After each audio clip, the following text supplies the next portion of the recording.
আসসালামু আলাইকুম, welcome to my kitchen. আশা করি সবাই ভালো আছেন। আজকে দেখব একদম সহজে পোলাও রেসিপি। এটি একদমই সাধারণ, অনেকেই আছি আমরা যারা পোলাও লাভার। আশা করি আপনাদের কাছে এই রেসিপিটি ভালো লাগবে। তো চলুন দেখে নেওয়া যাক এই পোলাও তৈরির উপকরণ সমূহ। 3 পট পোলাও চাল আমি ভালোভাবে ধুয়ে পানি ঝরিয়ে নিয়েছি 2টি তেজপাতা, 3টি দারুচিনি, 4টি এলাচ, 5-6টি লং, সাদা এবং কালো গোলমরিচ, শাহি জিরা নিয়েছি হাফ চা চামচ নিয়েছি রসুন বাটা, হাফ চা চামচ থেকে কিছুটা কম নিয়েছি আদা বাটা, 15 থেকে 16 পিস নিয়েছি কিচমিচ, নিয়েছি 5টি পেঁয়াজ কুচি এবং স্বাদমতো লবণ। এখানে 1 কাপ গুঁড়া দুধ পানিতে গুলে নিয়েছি এবং লাগবে হাফ কাপ সাদা তেল। এবার আমি গ্যাসটাকে অন করে এখানে তেল দিয়ে দিব। এরপর পেঁয়াজ কুচি দিয়ে দিব। রাইস কুকারেও এই রান্নাটি করা যায়, সেটিও অন্য একদিন দেখাবো। তো এই পেঁয়াজগুলো আমি বেরেস্তা করে নিব। এই জন্য পেঁয়াজগুলো বাদামি হওয়া পর্যন্ত ভেজে নিব। গাঢ় বাদামি হয়ে আসলে আমি পেঁয়াজগুলো উঠিয়ে নিব।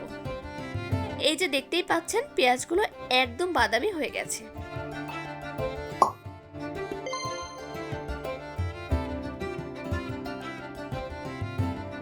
এরপর তেল দিয়ে দিব। তারপর দিব দারুচিনি, এলাচ, লং, গোলমরিচ, তেজপাতা এবং শাহি জিরা।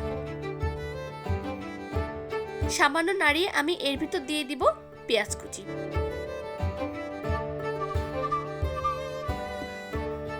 পেঁয়াজ সামান্য সফট হয়ে আসলেই আমি ধুয়ে রাখা চালটা এর ভিতর দিয়ে দিব।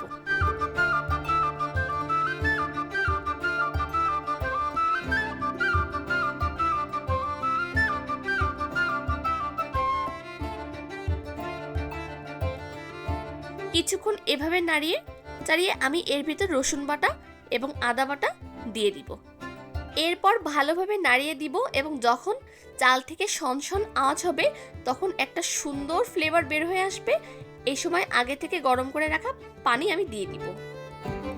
এখানে 3 পট চালের জন্য আমি যেই পটে বা যেই কাপে চাল মেপেছি ওই একই কাপের 5 কাপ পানি এবং 1 কাপ দুধ দিয়ে দিব।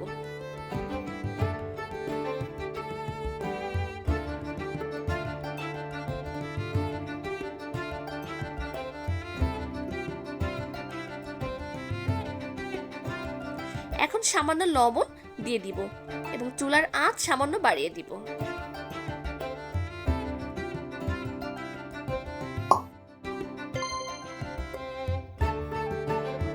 এরপর ঢেকে দিব।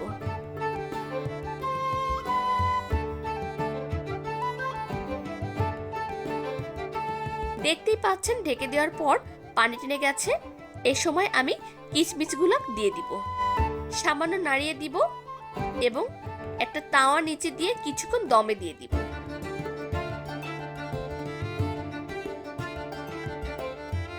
এরপর ঢাকা খুলে চেক করে দেখব। অনেকটাই হয়ে এসেছে, তবে আরো কিছুক্ষণ দমে দিব চাল আরো কিছুটা নরম হওয়ার জন্য।